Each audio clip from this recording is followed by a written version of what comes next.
So here we are. We're going to be changing the transmission fluid on this 1997 F350 7.5. So I know there's not much on this truck per se. It's mostly all on the diesel 7.3. So this is the 7.5 gas, and everything should be typically the same. They use this transmission throughout many trucks, so it's been tried, tested, and has made itself reliable throughout the year. So we are going to flush it. I'm going to change it. We're at 84,000 miles right now, and it's been sitting for about 8 or 9 years. So let's see how it looks. So there are plenty of other videos that show you how to change a similar transmission, but I wanted to make one specifically for the 97 F350. So these are 10 millimeter bolts, and I'm going to use my impact driver. I tried on loosening one, so it should be easy, fair enough to take off with the DeWalt impact gun. And we're going to start off taking them all out and leaving the ones in the back loose, so it can slowly drip down and work its way down, because the pan is at a slant, and we should be ready to get this thing going. So we're gonna leave a couple of these in the back on there, this one and this one on both sides, and unloosen all these, and it will drip down slowly but surely. And it's best if if you're gonna play mechanic, if you're handy enough to do it yourself, just make sure you use a torque wrench. The one I have here, it's the lowest I can go is 20 foot-pounds, and when I put this bad boy back together, this is going to be 11.25 pounds of torque. So I'm going to have to get a new one for these. And so I suggest, again, if you're going to play mechanic and do it yourself, go ahead and get yourself a torque wrench. You're saving the money already for not going to the dealership, and you should be good. With myself, I spent about $120 with the oil and the Motorcraft oil and the transmission filter, transmission oil filter from Ford themselves. I just went to the dealership and picked them up. They were very, very helpful. And yeah, you're saving yourself probably $500 to say minimum on doing this yourself. So take your time and invest in a tool that you're going to use in the future. So here we are, it's draining out. I went ahead and put some aluminum foil so it doesn't get all over the place, and it'll help guide it into my makeshift oil pan. That one wasn't going to work. I mean, my container. So yeah, there you have it, a little trick.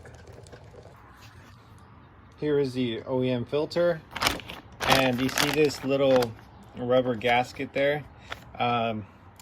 Careful it doesn't get stuck or doesn't stay in there. Mine got stuck in there, so let me show you. I'm going to try to pull it out real quick, that way we don't have any troubles later. So here we are. Be careful, because this does get messy, especially when you take off the filter, which is right here, and you see there's no gasket. It is stuck in there.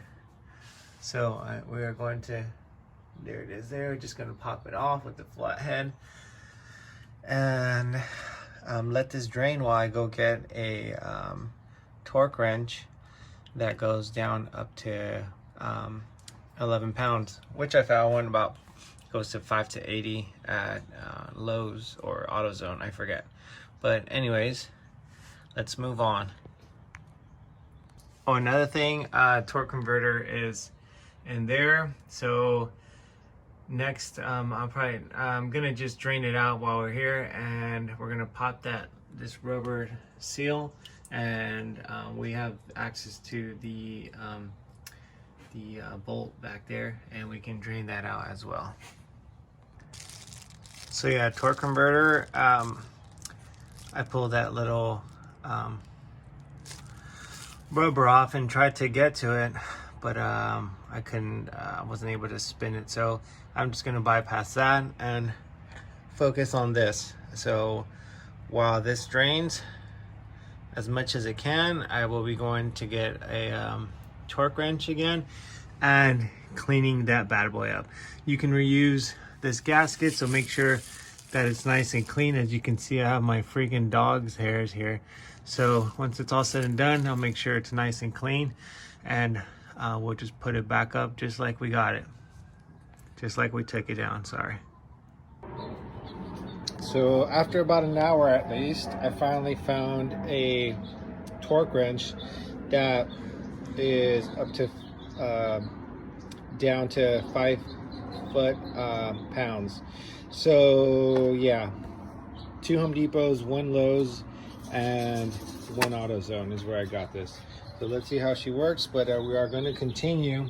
Let's go back over here. Thing's been draining out for at least an hour. There we are. And we're ready to go. We're gonna clean up the pan, oil pan, and clean up the gasket and get it all back in. Because it is Halloween and I have somewhere to go. Happy Halloween. Look at all that mess. Jeez Louise.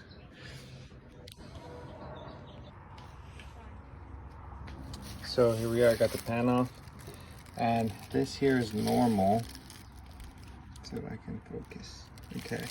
That's all normal, just the break-in, the wear and tear. You got a little bit of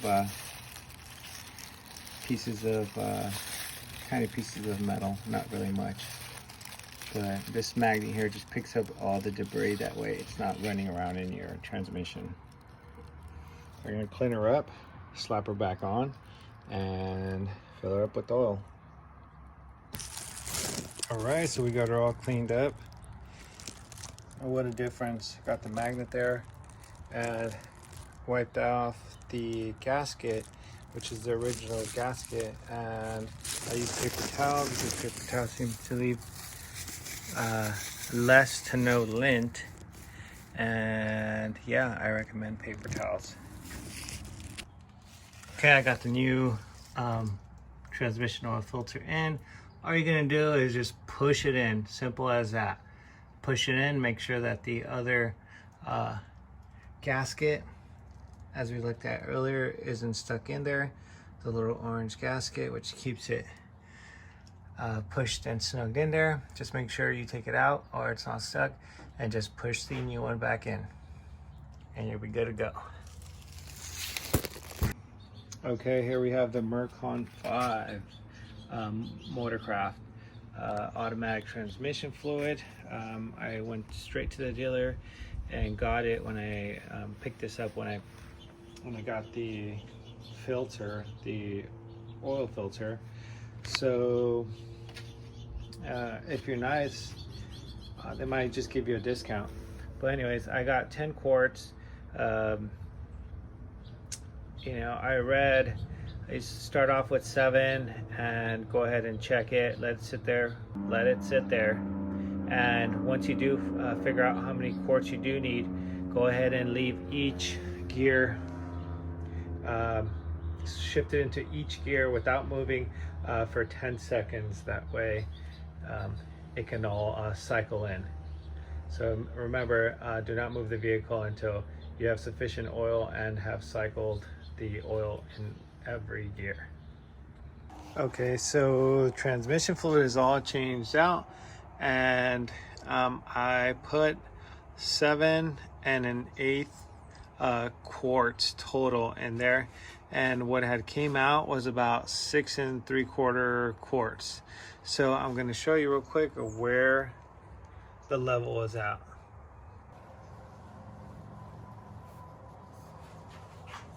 All right, so here we are. I got my dipstick right here, and I'm trying to focus. Well, on the dipstick it says do not add past cross-hatched area, which is here.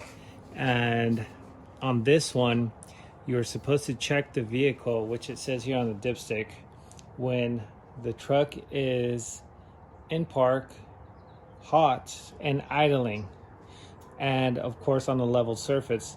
So when I was all said and done, it was about 3/4 to full after checking it several times. The total amount of oil I put was 7 1/4 quarts, and she's running fine. Took her for a test drive, and that was it. So that about sums it up. If you have any questions, comments, or concerns, make sure to leave a comment below, and don't forget to like and subscribe. If you didn't like the video, go ahead and leave a comment too. No harm, no foul. Promise I won't get my feelings hurt. So like and subscribe. If you have any questions, again, go ahead and ask them down below. And always look for the information on the owner's manual, to where and how to check your dipstick, whether it's your oil, engine oil, or your transmission oil. And on this one, it has a notation on the dipstick, which is a little hard to see if you're not looking for it, but all in all, it's there. Thanks for watching.